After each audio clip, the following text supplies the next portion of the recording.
The thing that a lot of liberals, this is very specific now to liberals, because liberals have this very romantic attachment to teachers, and it's because of the issue that liberals are far more likely, especially the liberal male vote, are very, very likely to have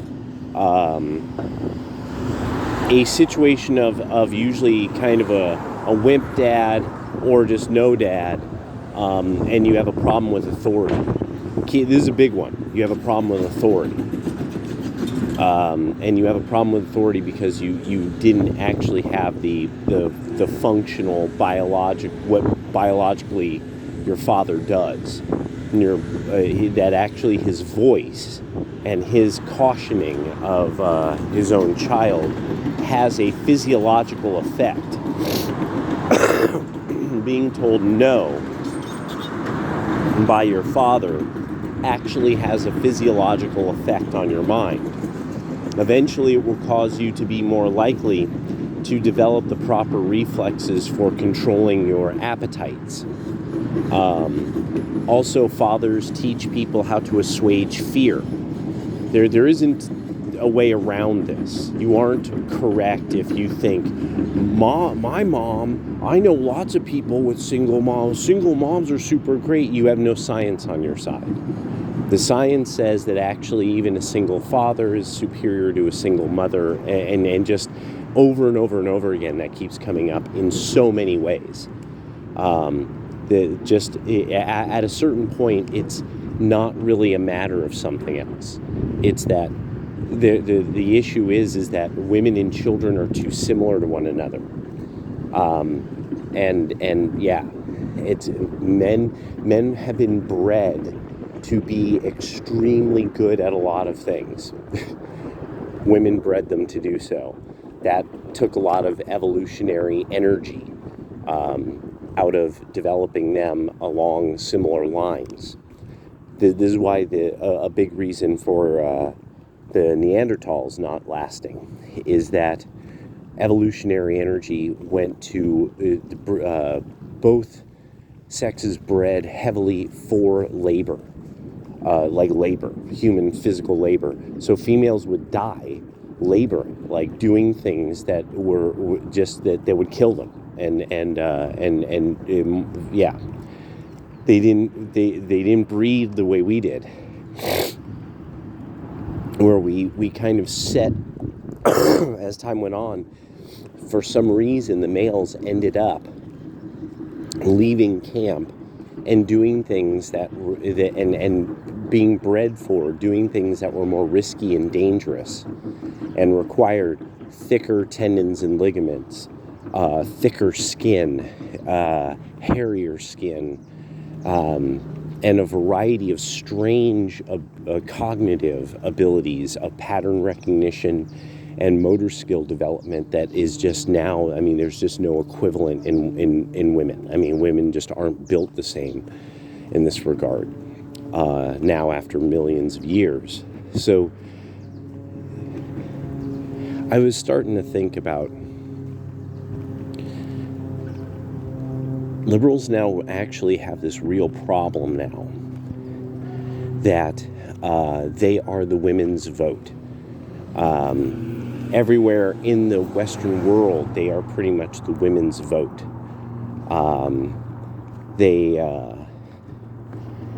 The males keep showing this issue of having some kind of fundamental problem with authority, and it's not like an authority like somebody who just tells you what to do. This is more the authority like they'll have a problem with somebody who knows what they're talking about. At some stage, having a bit of skepticism is one thing. You have to get used to, like, listening for, like, are you getting something substantive out of them? Are they able to then, as in any case of any science, you should be able to make an allegory. Because it's based on some kind of scientific principle. You're stating that there's a principle. This is how that principle is made manifest. So at some point, they should be able to make this equivalent in some other way.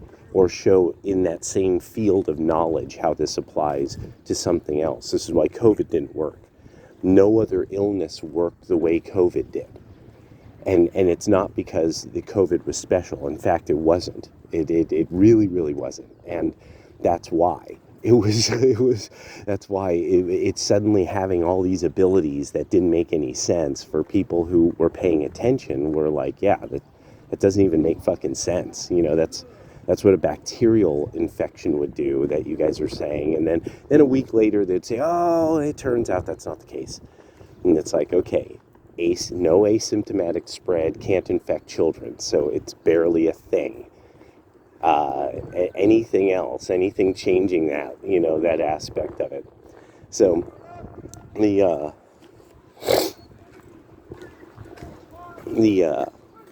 thing now that Democrats have a problem of is this is now consistent. This sort of strange inability to point out, like, why is there no island anywhere having the water rise above it, over it? Like, anywhere.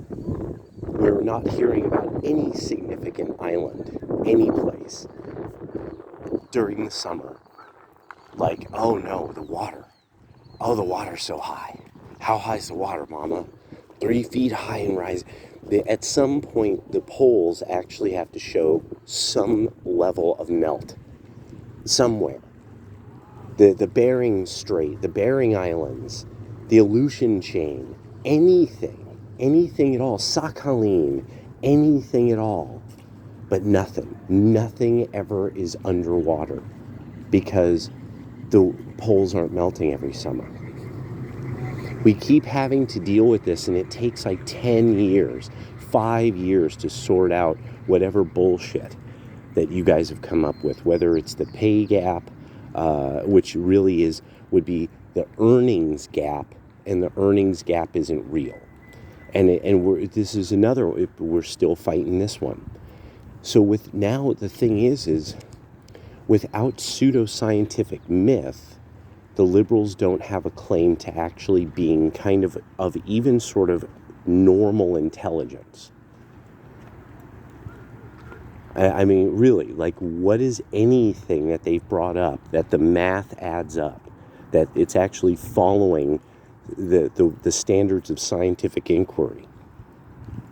And you there's not a single cause they have that if you were to really be like, if you want to solve this problem, is what you're saying what will solve this problem? Well, let's walk through it. And it never works. The numbers don't add up, or it's fundamentally illogical. Like a lot of the electrical vehicle stuff, the physics don't even work. A lot of now what California's regulations, this is just gonna starve them. It is great because it's gonna ruin California, which is always, they gotta learn. They gotta learn the hardest possible way. So it's, and soon, one of the best things too is, then there's the issue of, and this is why there won't be a civil war. I remember I was thinking about this. This was it. Crazy people and fat people. The left of center no longer believes that either of those exist. There are no crazy people and there's no fat people. And there's no lazy people. And so, because they don't believe in these three groups that they are the advocates for, and because these are negative qualities, but the whole narcissistic aspect of the liberals, they can't have fat people or crazy people in their ranks. They got to come up with another word for them. Now, it's not another way around it. They don't like things like that because it's supposed to be mean or something. But really, it is what it is. They've got a fat people problem and a crazy people problem at a level that there won't be a civil war, because as soon as any kind of upset to water or electricity happens, as if there's any kind of earthquake on the fucking West Coast that really does some damage. I mean, it's just done. There's all these people that they will be beggars, and there's no this just won't happen. There is no fighting force. There's no group of people who are going to actually organize. Their communities do not have that kind of energy. Their communities are transient communities of relatively anonymous people that do plan to move on if they can. They are given no reason to invest, to stay, settle, and invest in the local area unless they are rich Democrats. They don't even get that they've done that. That they've actually made it so that there's actually a culture of brokies, get the hell out of town. It's time for Sundar Ramaswamy to come in and festoon the area with lots of tech money. That's the way that those communities are going, and at some point you have to deal with the fact that over half the population of the country are still normal white people. So I'm just kind of, or the workforce, the adult workforce. The whole world economy is slowing down. And so things like the EV revolution, the AI revolution, the big revolution, big revolution, so much money's gonna be made, and no, it won't. The world economy is slowing down, and everybody is trying to look good. No, there's nobody who is just straight. I think it's maybe Japan sort of was like, well, we understand that our population's going to shrink, and we're going to just have to make sure to prepare for the ramifications of that. But I don't think there was any ability for them to, when I heard that this was kind of their approach to things. But the thing that really hit me was, I was like, yeah, okay, so now you got this all these countries that are trying to in some way play up like, oh, we have so many migrants, this is going to be so great. Oh, but there is no actual economy to absorb the people into it. So that's it. I mean, it's just not going to happen. There's the jobs, there's not something, there's no way that they could be remunerated. Then this idea, oh, well, people could just print money or something like that, or, oh, we'll have the socialist revolution. No, you won't. Because you need people doing things. It's artificial to a society to have nothing to do. That's very artificial. That's not normal. People need to do things in a society. The only reason why people aren't doing things for remuneration is because in some way, shape, or form that it's actually being artificially squashed. Only politics can do that. Only law can make normal life abnormal. That's the rule. Instead of people doing normal things, they have to do abnormal things because the rule says so. It's the law. That's the thing. And that's why so many people like Hassan and people like that, they really fear deregulation because they will look bad. Hassan Piker will look lazy.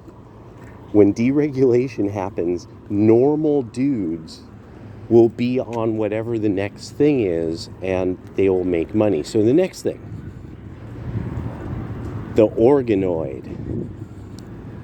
So we now are here. We have the cyber brain. The organoid has been invented. They are announcing it exists. We are going to see soon the first actual mecha, which isn't that it will have limbs, it won't transform, anything like that. It's that it will be extra smart. It won't be a vehicle that has pseudo smarts. It'll actually have a type of learning functionality in the hardware, and the organoid looks like that's going to be a part of it. And that's going to be fascinating. I'm absolutely like just tickled by this idea that we're going to see something like this, and and the trouble it's going to cause. Oh, the beautiful chaos and trouble. And people are going to be terrified. Now, it won't be until I'm about 60 that I'll probably see some kind of fleet vehicles with this. And the main reason why is because we've got to do something about the entire way we understand vehicles, because the combustion engine is superior, will always be superior. It's just, what do you make it out of? And how do you make it? That's really the issue. And then what do you use as conductives? You know, it's everybody wants to concentrate on the wrong things when it comes to the green revolution. And it's like, how about you design things better? We know that that's where a tremendous amount of waste happens. Yeah, but anyway. So I'll talk to you guys later.